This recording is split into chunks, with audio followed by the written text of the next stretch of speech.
Gunpowder Milkshake. This is a horribly marketed Netflix movie that I looked up the release date to yesterday, and I realized it had already been out for almost a week, so I decided to watch it. It stars an actress that I adore, Karen Gillan.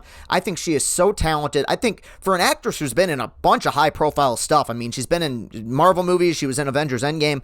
I think she is massively underrated. I think she's a real chameleon, and one of the big reasons I was looking forward to this was because she was in it. She plays an assassin who gets caught up in a tangled web and is forced to reunite with her long-lost mother, who she hasn't seen in 15 years, played by Lena Headey. This is an interesting one. This movie is like the definition of a mixed bag.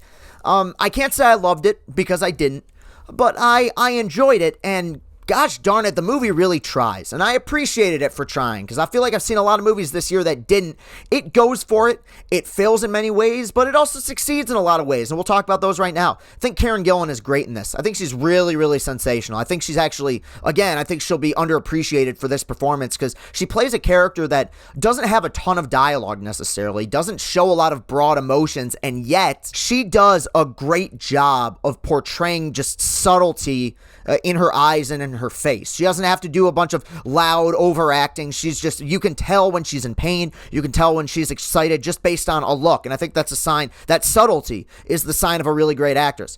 This movie is well directed. I'll talk a little bit more about its influences here in a second, because that's one of the problems I had. But like I said, it goes for it. It does have a legitimate style to it. And Black Widow, which was an action movie that I liked, and while there were parts of it that were well directed, the action in that film didn't really have much style to it. This thing does. It has a lot of fun, pulpy, violent action, which I enjoyed watching. My biggest compliment that I can give it is I was never bored watching it. I mean, most movies bore me at some point.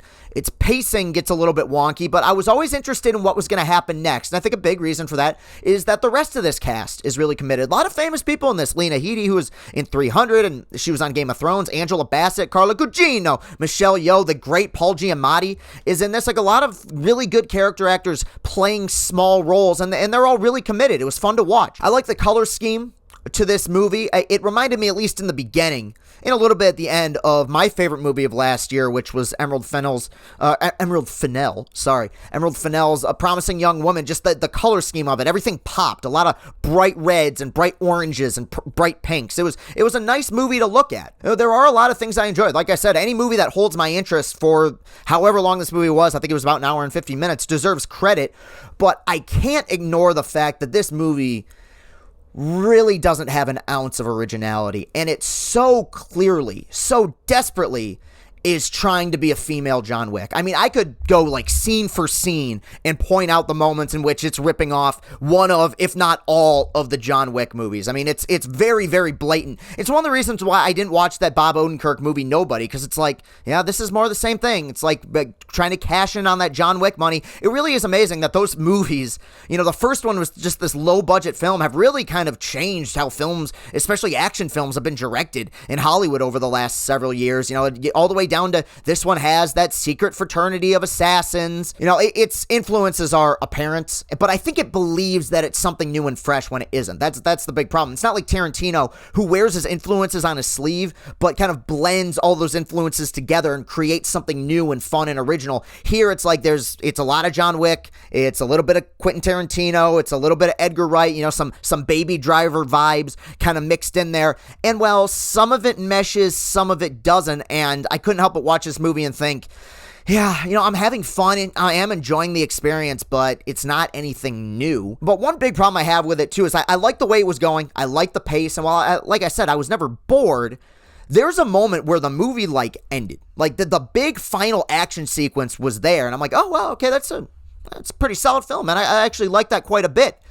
But then it keeps going. There's another 20 minutes. There's at least one pretty unnecessary action sequence at the end, and then one more kind of epilogue that I didn't really have a problem with. But I was surprised for a movie that had been paced so well up until that point that it felt the need to add on. I felt like there was a point where you really could have stopped the film, gone into the epilogue, but they didn't. I think another big detriment to this movie, too, is it's obvious that there was punch-up dialogue. Somebody punched up the script, and that person didn't do a very good job, because a lot of the humor here falls really flat. Now, the actresses all do have really good chemistry together, Karen Gillan and Lena Headey. I've follow Karen Gillan on Instagram. It's obvious they're like really good friends, and that shows. Their chemistry is there, but a lot of the punch-up dialogue doesn't work. And that's actually one thing where, like, the one weird thing about the John Wick movies is that, like, their personality comes from the fact that they have very little personality. Like, John Wick will just kill a guy and just go, yeah. And that's it. There's no real, like, punch-up funny dialogue that takes itself really seriously. But the thing about those movies is that they're improbable, right? Like, completely implausible. But they're plausible within the rules that they set up. Those movies, and I don't even love them, I don't, but those movies have some of the best world building I've ever seen.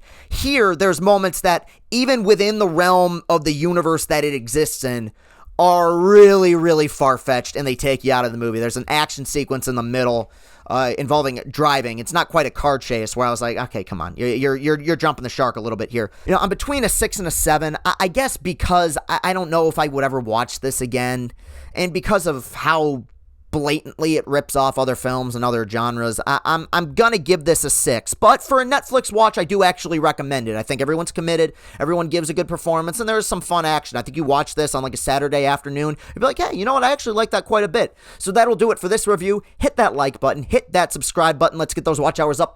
Thank you very much for watching, everybody. Have a great rest of your day. Peace and happiness.